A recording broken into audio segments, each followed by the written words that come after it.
स्वागत है आपका इस बहुत ही खास वीडियो में जिसमें हम आज आपको पढ़ाएंगे इलेक्ट्रिसिटी। ओके, इलेक्ट्रिसिटी बेसिकली होती क्या है। अगर मैं बिना टाइम वेस्ट किया आपसे पूछूं, जैसे अक्सर लोग इस तरीके की वीडियोस में पहले एक आध मिनट तो अपना इंट्रोडक्शन देने में निकाल देते हैं। ओके, तो मुझे वो नहीं करना। हम लोग यहाँ बेसिकली बात करते हैं what is electricity. Okay, electricity होती क्या है। इलेक्ट्रिसिटी होती है it is a form of energy. Form of energy मैं इसको क्यों कह रहा हूं, क्योंकि एनर्जी अगर आप लोग समझे तो एनर्जी होती क्या है। एनर्जी होती है जो हमें क्या दे, हीट दे और light they. Heat and light, जो हमें क्या दे, हीट और लाइट, दो चीजें, सीधी सी बात है। जो हमें हीट और लाइट दे वो फॉर्म ऑफ एनर्जी है। दूसरी चीज इलेक्ट्रिसिटी की मेन परिभाषा होती है flow of current. Flow of current. अगर किसी भी कंडक्टिंग मटेरियल में, किसी भी कंडक्टिंग वायर में अगर करंट फ्लो हो रहा है तो वहां पे इलेक्ट्रिसिटी जरूर होगी। ओके, अब दूसरी चीज, करंट क्या होता है। करंट होता है flow of charge. Flow of charge, flow of charge. Charge भी दो टाइप्स के होते हैं, एक तो पॉजिटिव चार्ज, दूसरा नेगेटिव चार्ज। हाँ, आप लोग सोच रहे हैं मैं क्या बता रहा हूं बेमतलब की चीजें, लेकिन आपके सिलेबस में भले नहीं है ये चीजें, लेकिन फिर भी आप लोगों को ये सारी चीजें आनी चाहिए। Flow of charge, flow of current, दो तरीके के चार्ज होते हैं। और मूविंग चार्ज कौन सा होता है, नेगेटिव चार्ज, यानी कि इलेक्ट्रॉन्स। मूविंग चार्ज क्या होता है, electrons. Moving charge negative charge है, इलेक्ट्रॉन्स मूव करते हुए, प्रोटॉन तो मूव नहीं करते ना, तो इसलिए इलेक्ट्रॉन। तो अब मैं आपसे अगर कहूं फ्लो ऑफ इलेक्ट्रॉन तो गलत नहीं होगा यहां से। ओके, एक बात और ध्यान दीजिए, करंट हमेशा इस तरीके से, ये वाला पॉजिटिव चार्ज होता है, ये वाला नेगेटिव चार्ज होता है। और करंट हमेशा आपको देख के तो लगेगा कि नेगेटिव टू पॉजिटिव जाता है। ओके, ये देखिए इस तरीके से, इस तरीके से आपको ऐसा देख के लगेगा कि पॉजिटिव टू नेगेटिव जाता है, लेकिन होता इसका उल्टा है, नेगेटिव टू पॉजिटिव जाता है। ओके, करंट इस तरीके, चार्ज इस तरीके से फॉलो होता है। ओके, इस तरीके से बढ़ता जाता है। मतलब चार्ज, फ्लो ऑफ चार्ज किस डायरेक्शन में होता है वो मैंने आपको बताया, फ्लो ऑफ चार्ज किस डायरेक्शन में होता है। ओके, अब बात आती है, फ्लो ऑफ चार्ज हो गया, फ्लो ऑफ करंट हो गया। अब आपने करंट समझ लिया, चार्ज समझ लिया, अब बात आती है एक इलेक्ट्रिक सर्किट की। आप लोगों ने सर्किट जरूर पढ़ ही लिया होगा 9th क्लास में, I hope so. Electric circuit, electric circuit. Okay, electric circuit क्या होगा, जैसे मैं आपको बना के दिखा देता हूं सबसे पहले तो। ओके, देखिए यहां से ये कनेक्टेड है, यहां से ये कनेक्टेड है, यहां से इसमें हमने बैटरी लगा दी। ओके, ये देखिए इस तरीके से, ऐसे ऐसे ऐसे और ऐसे। ओके, अब आपको समझ आया होगा इलेक्ट्रिक सर्किट। ये हमारा क्या है, बल्ब। क्या है, बल्ब। ये आप लोग जानते होंगे ये क्या है, ये होती है आपकी बैटरी। और ये जो साइन होता है ना आपका, ये जो ये बिंदु से देख सकते हैं आप, ये होता है आपका क्लोज्ड की। क्लोज्ड की का यानी कि जैसे आपने स्विचेस देखे होंगे, स्विचेस अगर ऑफ है तो ये उसका साइन है। अगर मैं यहां से बीच से बिंदु हटा दूं यानी कि ये ओपन हो गया, यानी कि ऑन हो गया। तो अभी ये सर्किट क्लोज है हमारा। अब मैं इसमें एक काम करता हूं, इसमें एक मीटर लगा देता हूं। कौन सा मीटर भाई, आमीटर। कौन सा मीटर, आमीटर। यहां पॉजिटिव, ये नेगेटिव। ओके, ये हमने इसके भी दो टर्मिनल बना दिए, क्योंकि दो वायर्स के टर्मिनल होते हैं, पॉजिटिव एक नेगेटिव। तो यहाँ आमीटर में भी हमने कितने सर्किट जोड़ दिए, दो। तो कितने टर्मिनल जोड़ दिए, दो टर्मिनल्स। ओके, अब आपको समझ आया होगा इलेक्ट्रिक सर्किट, ये भी क्लोज्ड है। तो ये जो कंडक्टिंग वायर है, इसके अंदर ही आपका सर्किट कंप्लीट। अगर मान लीजिए मैं यहां से ये वायर यहां से कैंसिल कर दूं, मान लीजिए मैंने यहां जो प्लग लगाया था मैंने प्लग हटा दिया और दोनों वायर्स अलग अलग रखी हुई है, तो ये कभी भी नहीं चल सकता। सीधी बात, ये जो आपका सर्किट है कभी भी नहीं चल सकता। ओके, आपने अक्सर देखा होगा कि अगर आपके घर में कोई भी छोटा मोटा इलेक्ट्रिसिटी का काम होता है, तो आपके पापा वगैरह या जो भी कोई करेगा वो काम, वो चप्पल पहन के करता है, रबड़ की चप्पल हो, अक्सर चप्पल रबड़ की बनती है या मैक्सिमम प्लास्टिक की बनती है। प्लास्टिक की क्यों बनती है? क्योंकि वो होती है नॉन कंडक्टिंग, वो जमीन से अर्थिंग नहीं लेती, अर्थिंग नहीं लेती तो करंट, हमारा सर्किट कंप्लीट अगर हो गया ना तो इलेक्ट्रिक करंट जरूर फ्लो होगा। अगर सर्किट कंप्लीट है तो इसके अंदर करंट जरूर फ्लो होगा, सर्किट कंप्लीट है नहीं तो करंट फ्लो होगा ही नहीं, सीधी सी बात है। ठीक है, तो ये था हमारा सर्किट। और अगर यहां पे आपने इसको बीच में छू लिया एक तार को तो भी आपको करंट नहीं लगेगा। अगर आपने दोनों तार को एक साथ में छू लिया तो आपको बहुत जोर का शॉक लगेगा भाई, अब मैं गारंटी नहीं ले सकता इस बात की। ओके, तो अब flow of charge per unit time, the flow of charge per unit time is called current. Flow of charge per unit time यानी कि फ्लो ऑफ चार्ज अगर मैं आपको दिखाऊं, करंट का जो एसआई यूनिट होता है, सबसे पहले तो आप ये देखें करंट का जो एसआई यूनिट होता है वो होता है एम्पियर। क्या होता है भाई? एम्पियर, जिसे हम डिनोट करते हैं आई से। करंट का जो एसआई यूनिट होता है इसे हम डिनोट करते हैं आई से। और चार्ज का जो होता है वो होता है कूलॉम। चार्ज का होता है कूलॉम, सी से होता है, सॉरी, COLUMB, इसे हम डिनोट करते हैं कैपिटल क्यू से। ओके, और जैसे कि आप लोग जानते हैं टाइम, इसे हम डिनोट करते हैं टी से, ये तो आप सभी को पता ही होगा। इसका जो एसआई यूनिट होती है वो होती है सेकेंड। ओके, तो अगर मैं ये चीज यहां पे लिखूं I is equals to Q by T, तो क्या इक्वेशन बिल्कुल सही होनी चाहिए? I is equals to Q upon T, यानी कि कितना करंट फ्लो हो रहा है, कितना चार्ज फ्लो हो रहा है, कितने मिनट में या कितने सेकंड में, वो हमारा इलेक्ट्रिक करंट कहलाता है। ओके, ये बात समझ आई आपको? ये हमारा क्या कहलाता है? Electric current. इलेक्ट्रिक करंट से यहां से एक और निकलता है Q is equals to I T. Q is equals to I T, यानी कि आई टी इंफॉर्मेशन टेक्नोलॉजी नहीं होता, बता दिया मैंने आपको। आई मतलब एम्पियर नहीं, करंट, टी मतलब टाइम।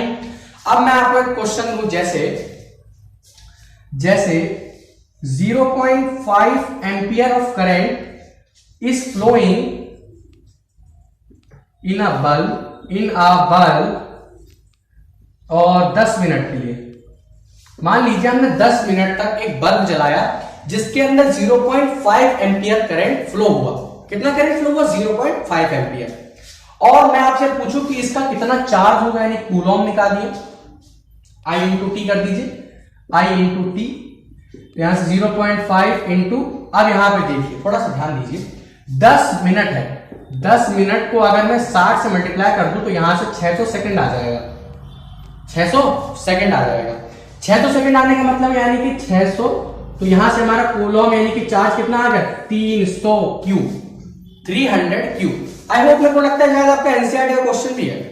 अगर देखा हो एनसीईआरटी में तो ऐसा एक क्वेश्चन होगा आपके पास, तो आप यहां से अपने चार्ज निकाल सकते हैं। अब भले ही आपके पास जो बल्ब है, आप मान लीजिए टाइमिंग तो आप लोग खुद ही देख लेंगे, टाइमिंग की तो कोई दिक्कत है नहीं, टाइमिंग आप लोग खुद देख लेंगे। लेकिन अगर आपसे कोई कहे कि हाँ भाई उसमें कितना करंट फ्लो हो रहा है, तो आप कैसे निकालेंगे? तो वैसे ये सब चीजें लैबोरेटरीज के लिए होती है, हमारे लिए नहीं होती है। तो क्वेश्चन था न्यूमेरिकल था, फिजिक्स है भाई, बिना न्यूमेरिकल्स के मजा नहीं आता। ठीक है, तो ये आपको समझ आया। अब देखिए, आई होप आपका क्वेश्चन समझ आया होगा। अब बात आती है पोटेंशियल डिफरेंस की, आती है हमारी इलेक्ट्रिक पोटेंशियल की। जैसे कि इलेक्ट्रिक पोटेंशियल और दूसरी चीज क्या होती है? Potential difference. भाई ये दोनों अलग अलग चीजें हैं। अलग अलग चीजें कैसे हैं? जैसे सबसे पहले तो आप इलेक्ट्रिक पोटेंशियल समझिए। इलेक्ट्रिक पोटेंशियल बेसिकली होता क्या है? मान लीजिए ये कोई भी एक कंडक्टिंग वायर है, कंडक्टिंग वायर है, ठीक है। हमें इसमें पता है कि negative to positive current flow होता है, sorry positive to negative current flow होता है। Okay, positive to negative current flow होता है, यानी कि मैं आपको बताऊं, मतलब जैसे कि मैं अगर आपसे कहूं कि मान लीजिए इस डायरेक्शन में अगर चार्ज फ्लो हो रहा है, मान लीजिए मैं अगर कहूं कि लेफ्ट डायरेक्शन में, यानी कि लेफ्ट डायरेक्शन में अगर चार्ज फ्लो हो रहा है तो राइट डायरेक्शन में इलेक्ट्रॉन्स मूव करते हैं। राइट डायरेक्शन में क्या मूव करते हैं? इलेक्ट्रॉन्स। ये बात आप लोग समझ लीजिए कि अपोजिट डायरेक्शन होती है, यानी कि जिस पोजीशन में आपका चार्ज फ्लो हो रहा है उसके ठीक अपोजिट डायरेक्शन में आपका इलेक्ट्रॉन्स फ्लो होते हैं। ओके, तो जैसा मैं बता रहा था व्हाट इज इलेक्ट्रिक पोटेंशियल, अगर मान लीजिए तो ये भी कंडक्टिंग, कोई भी एक कंडक्टिंग वायर है, ओके, हमें नहीं पता कि इसकी स्टार्टिंग कहां से है और एंड कहां से है। जैसे आप लोगों ने जो टावर्स देखे होंगे, टावर्स तो अगर आपने देखे होंगे, जैसे जो बड़े बड़े टावर्स लगे रहते हैं खेत खलिहानों में, बड़े बड़े खेतों में जो लगे रहते हैं टावर्स, ठीक है, उनमें आपने देखा होगा कि जो उनमें टावर लगे होते हैं, हमें ना उनकी स्टार्टिंग पॉइंट पता होती है ना एंडिंग पॉइंट पता होती है। तो इनके अंदर जो भी कोई भी इलेक्ट्रिसिटी पास होती है, इनके अंदर जो भी कोई इलेक्ट्रिसिटी पास होती है वो क्या होती है, इलेक्ट्रिक पोटेंशियल, ठीक है। यानी कि इसके बीच में देखो बात ऐसी है कि इसके बीच में कोई ना कोई वर्क जरूर हुआ होगा। वर्क बेसिकली होता क्या है, देखिए, वर्क होता है फोर्स इनटू डिस्प्लेसमेंट, यही तो होता है वर्क, फोर्स इनटू डिस्प्लेसमेंट, यही होता है वर्क हमारा। और साइंस की भाषा में वर्क यही होता है हमारा, ओके, तो आप लोग समझ गए। साइंस की भाषा में फोर्स का मतलब होता है work into displacement, force into displacement, okay. तो फोर्स यहां पे हमारा चार्ज के फॉर्म में, एनर्जी के फॉर्म में फोर्स लग रहा है, और डिस्प्लेसमेंट किसने किया, इलेक्ट्रॉन्स ने। तो इसके अंदर कोई ना कोई वर्क हुआ होगा, कोई ना कोई वर्क हुआ होगा। तो V is equal to W upon Q, भाई वर्क हुआ, चार्ज फ्लो हुआ, तो V जो हम डिनोट करते हैं, ये डिनोट होता है वोल्ट से। इसका मतलब होता है क्या, पोटेंशियल डिफरेंस। यहीं से हमारे पोटेंशियल डिफरेंस की टर्म आती है, पोटेंशियल डिफरेंस की टर्म आती है यहीं से, कि इस वायर के अंदर कोई ना कोई वर्क हुआ होगा। वर्क हुआ है तो volt is equal to work upon charge, ठीक, यहीं से हमारी पोटेंशियल डिफरेंस आती है। अब समझिए पोटेंशियल डिफरेंस होता क्या है। पोटेंशियल डिफरेंस, मान लीजिए ये एक और कोई कंडक्टिंग वायर है, इसकी हमें स्टार्टिंग पॉइंट पता है और एंडिंग पॉइंट पता है, ठीक है। अब हमें इसकी सिंपल डेफिनेशन समझिए आप लोग। सिंपल डेफिनेशन इसकी क्या बनेगी, सिंपल डेफिनेशन इसकी यही बनेगी, the work done between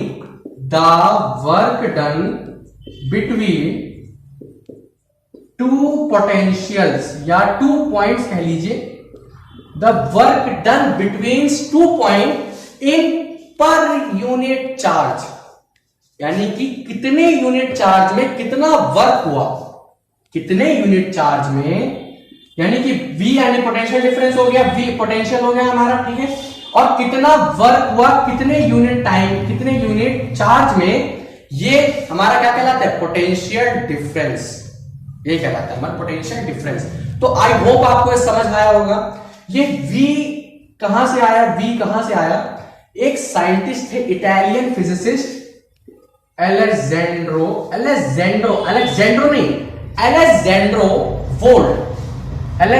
volt, इन्होंने हमें बताया था पोटेंशियल डिफरेंस के बारे में। तो पोटेंशियल डिफरेंस की जो SI यूनिट होती है, पोटेंशियल डिफरेंस की जो SI यूनिट होती है वो क्या होती है, वोल्ट, ओके। आई होप आपको समझ आया होगा। आप नोट्स में डाल लीजिए पोटेंशियल डिफरेंस की जो SI यूनिट होती है वो क्या होती है, वोल्ट, ओके। आई होप आपको समझ आया होगा यहां तक। पोटेंशियल डिफरेंस क्या होता है, इलेक्ट्रिक पोटेंशियल क्या होता है, दोनों में डिफरेंस समझ आया होगा, ओके। अब बात आती है हमारी ओम्स लॉ की।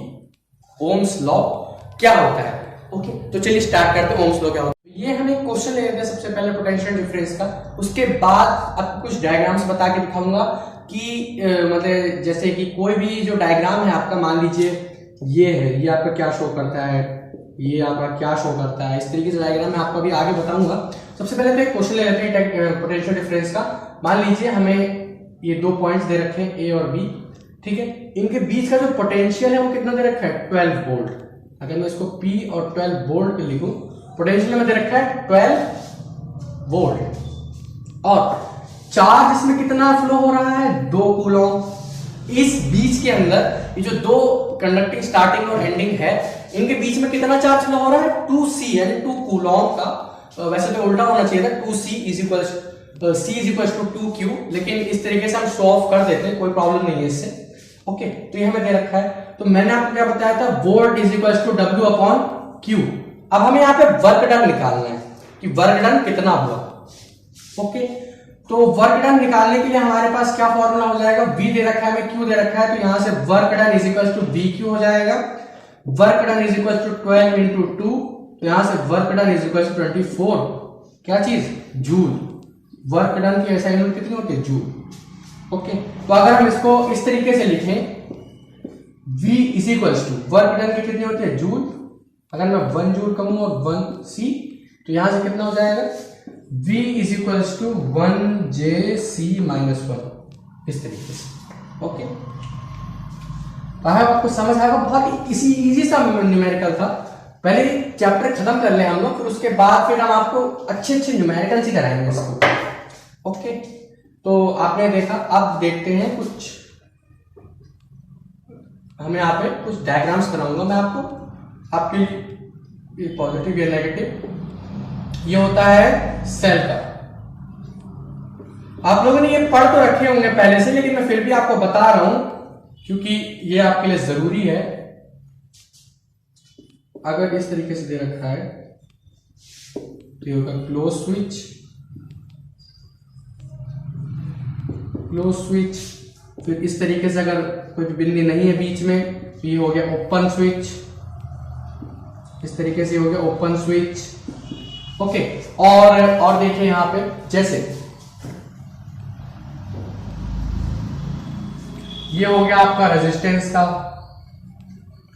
हाँ, अभी आगे रेजिस्टेंस क्या होता है मैं बता दूंगा रेजिस्टेंस। और इस तरीके से ये दे रखा है तो ये हो गया नॉट रेजिस्टेंट का। ओके, इस तरीके से काफी सारे साइंस है, पहले आप इन्हें नोट कर लीजिए, फिर आगे बताता हूँ। ये आपका वेरिएबल रेजिस्टेंस का होता है। ओके, वेरिएबल रेजिस्टेंस यानी कि कांस्टेंट होता है यहाँ पे रेजिस्टेंस आपका।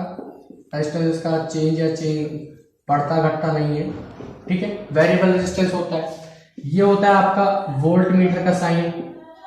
ये होता है कितना, किसका, वोल्ट मीटर। भाई पोटेंशियल डिफरेंस नापने का एक मीटर भी होता है जिसे हम वोल्ट मीटर कहते हैं। ये आमीटर का साइन है।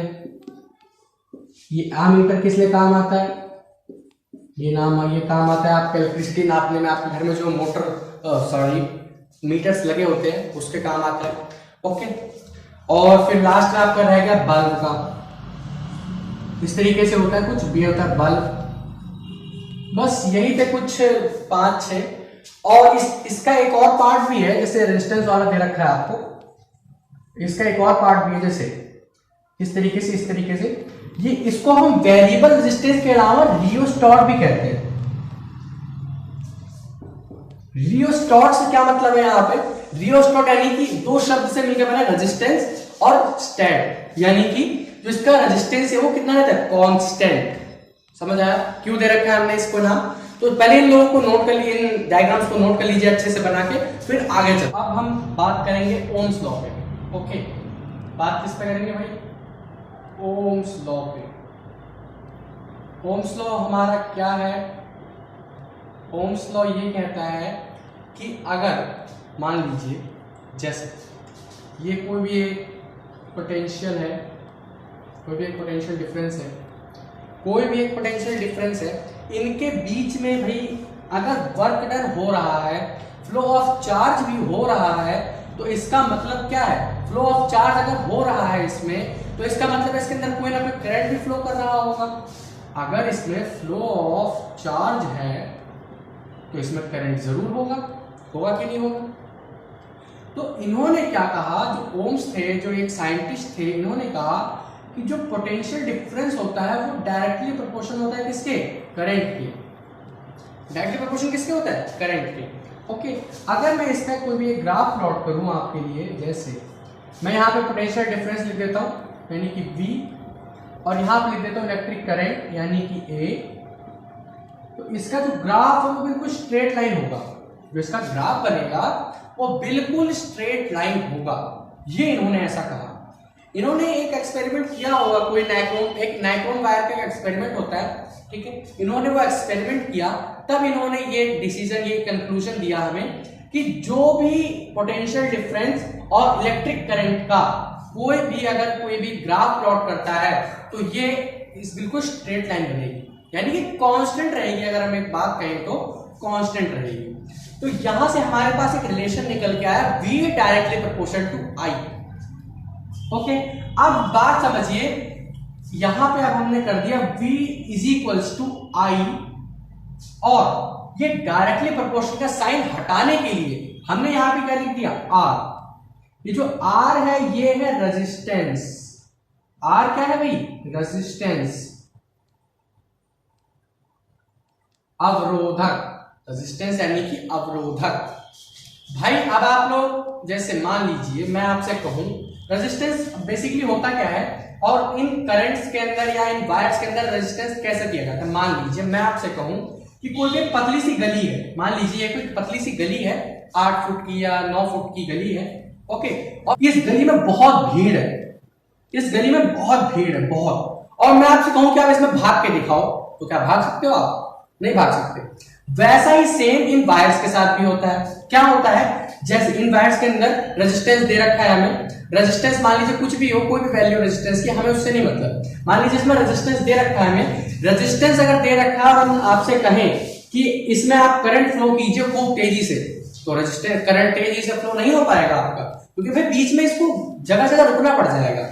रुकने से यहां मतलब है कि मतलब ये नहीं कि जैसे मान लीजिए रेजिस्टेंस अगर आपने लगा दिया है तो आपका पंखा ही बंद हो जाएगा, बिल्कुल स्लो चलेगा। आपने गांव में अक्सर सुना होगा कि लाइट धीमी है, लाइट तेज है, इसीलिए होता है। अगर लाइट तेज है यानी कि रेजिस्टेंस इसका काफी ज्यादा हाई है, रेजिस्टेंस इज मोर, अगर इसका रेजिस्टेंस हाई है किसी भी लाइट का या इलेक्ट्रिसिटी का, यानी उसके कहने का ये मतलब है कि तेज है। अगर हम कोई भी हल्का जैसे हल्का कोई इलेक्ट्रिसिटी अप्लायंस चलाएंगे उस लाइट पे तो डिफ्यूज हो जाएगा, यानी कि ब्लास्ट हो जाएगा उसके अंदर, इसलिए आप लोग इन सब चीजों से थोड़ा दूर रहिएगा। ओके, तो ये था ohm's law, V is equals to IR resistance. Okay, I hope आपको समझ आया होगा ओम्स लॉ होता क्या है बेसिकली। ओके, तो अब ओम्स लॉ दो तरीके से लगते हैं। भाई रेजिस्टेंस की बात आ गई, यहाँ पे रेजिस्टेंस की बात आ गई, तो रेजिस्टेंस का जो SI यूनिट होती है वो होती है ओम। रेजिस्टेंस की जो SI यूनिट होती है वो होती है ओम। रेजिस्टेंस की SI यूनिट कितनी होती है? ओम। ये जो साइन है इसे हम ओम्स कहते हैं। वैसे तो ओम्स लॉ कहते हैं, लेकिन इसे सिर्फ ओम कहा जाता है। ओम यानी कि ये वाला ओम नहीं, आध्यात्मिक वाला ओम नहीं कह रहा मैं आपसे, ये ओम अलग है और ये ओम अलग है। ओके, आई होप आपको समझ आया होगा। तो इसके बाद चलिए क्वेश्चन ले लेते हैं छोटा सा। सबसे पहले तो मैं इसके थोड़ा सा प्रूविंग पार्ट आपको दिखा देता हूं कि किस तरीके से हम इसको प्रूव करते हैं। जैसे मान लीजिए आपको इस तरीके से दे रखा हो, सबसे पहले तो हम रेजिस्टेंस भी दो तरीके से लगते हैं। कितने तरीके से? दो तरीके से। एक तो पैरेलल लगता है, कैसे लगता है? पैरेलल, और एक लगता है सीरीज में। जैसे मान लीजिए ये कोई एक इलेक्ट्रिक सर्किट है, मैंने इसमें एक रेजिस्टेंस लगा दिया, ठीक है, एक रेजिस्टेंस मैंने इसमें लगा दिया, तो ये जो हो गया ये तो हो गया सीरीज। ये कैसा हो गया? ये हो गया सीरीज, ये तो हो गया सीरीज का हमारा। ओके, इस तरीके से ऐसे ऐसे ऐसे ऐसे और ऐसे, ये कैसे हो गया हमारा? सीरीज में। यानी कि अगर मैं यहां से एक वायर कट कर दूं बीच से, तो पूरा का पूरा सर्किट बंद हो जाएगा। ऐसा बंद हो जाएगा, पूरा सर्किट बंद हो जाएगा। लेकिन लेकिन लेकिन अगर मैं इसी जगह पे इसको कुछ इस तरीके से बना दूं, जैसे कि इस तरीके से मैं इसको बना दूं,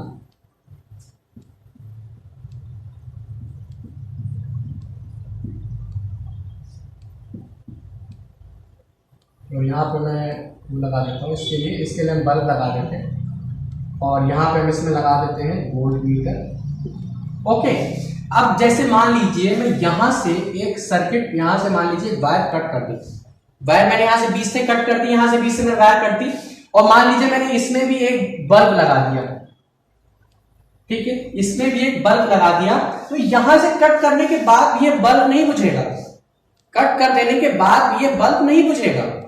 ओके, तो अब जो हमारी चाइनीज लड़ी आती है, जो अपने चाइनीज लड़ी दिवाली में लगाते हैं अपने घरों में, वो किस फॉर्म में होती है? सोच के बताइएगा, ठीक है, कमेंट बॉक्स में मुझे बताइएगा कि जो आपकी जो सीरीज की सॉरी जो आपकी ये चाइनीज लाइट्स आती है, चाइनीज लाइट्स जो आती है वो सीरीज में बनती है या पैरेलल में बनती है, मुझे कमेंट बॉक्स में बताइएगा, ठीक है। तो अब मैं आपको जल्दी जल्दी से उनके डेरिवेशन बता देता हूं। ये R1 दे रखा है हमें, ठीक है, और एक रेजिस्टेंस में इसमें और लगा देता हूं ताकि आप लोगों को समझ आ जाए कि दो रेजिस्टेंस कैसे जुड़ते हैं। ये R2, ये R1, ये R2। ओके, आप समझिए, हमें यहां पे क्या दे रखा है? V is equals to IR। कैसे दे रखा है? V is equals to IR। अब यहां पे देखिए, इसका जो I है, I तो इसका सेम ही है, एक ही I है इसका यहाँ पे, तो यहां से VI, ठीक है, और यहां से फिर हमारे पास R1 प्लस IR2 इस तरीके से तो देगा है भाई हमें VIR प्लस R2।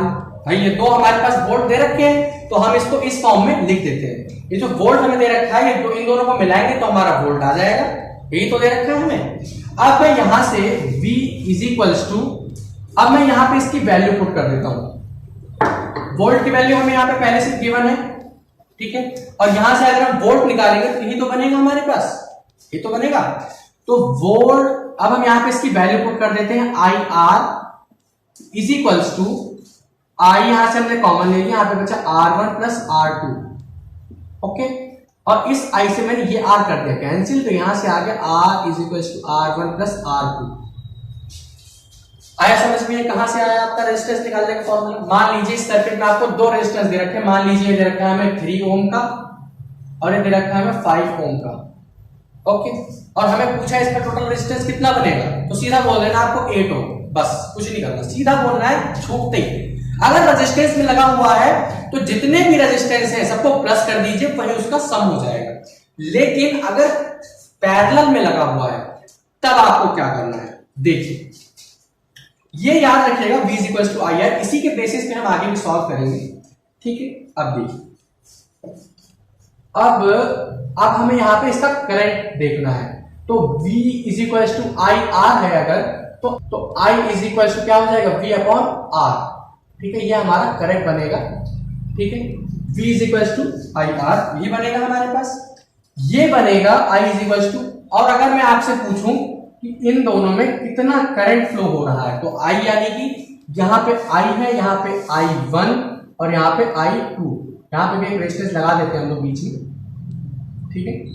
और मैं आपसे पूछूं, अब मैंने जैसे इसको इस तरीके से कर दिया है, दो रेजिस्टेंस लगा दिए हमने यहाँ पे पैरेलल में, तो मैं आपसे पूछूं कि इन दोनों में कितना करंट फ्लो हो रहा है, कितना करंट फ्लो हो रहा है, तो आप कैसे बताएंगे? देखिए I1 प्लस I2, तो यहाँ पे I1 की वैल्यू कितनी है V अपॉन R1 और I की वैल्यू दे रखे हैं V upon R is equal to V upon R1 plus V upon R2। यहां से हमने ऊपर से V कॉमन ले लिया, तो यहां से बचा हमारे पास V upon R is equal to V upon 1 by R1 plus 1 by R2। यहां से V से V होगा कैंसिल, तो यहां से 1 upon R is equal to बचा हमारे पास 1 upon R1 plus 1 upon R2, okay. अब पहले आप समझ लीजिए दोनों को कैसे करना है आपको। यहां से आपको क्या निकालना है, V is equal to IR आपको गिवन है, सिंपल सा। तो यहां से आपको मान लीजिए I निकालना है, सॉरी वोल्ट निकालना है, तो IR1 प्लस IR2, यही चीज तो होती है। क्योंकि हमें यहाँ पर रेजिस्टेंस दो दे रखे हैं तो दोनों की वैल्यू अलग अलग है, तो हमने यहाँ पे दो रेजिस्टेंस लिए, यहां से हमने I कॉमन ले लिया, I से I होगा कैंसिल। तो यहाँ पे सीरीज में रेजिस्टेंस निकालने का फॉर्मूला होता है R is equal to R1 plus R2। और अगर पैरेलल में निकालना है आपको तो यहां से होता है 1 upon R is equal to 1 upon R1 plus 1 upon R2। अब मैं अगर आपसे कहूं एक न्यूमेरिकल लेते हैं, जैसे हमें यहाँ पे R2 की वैल्यू दे रखी है 5 ओम, वही ले लेते हैं वैल्यूज, और R1 की दे रखी है हमें 3 ओम, ठीक है। तो 1 अपॉन 5 प्लस 1 अपॉन 3 यानी कि 15 और 3 प्लस 5 यानी कि 1 by R is equal to 8 by 15।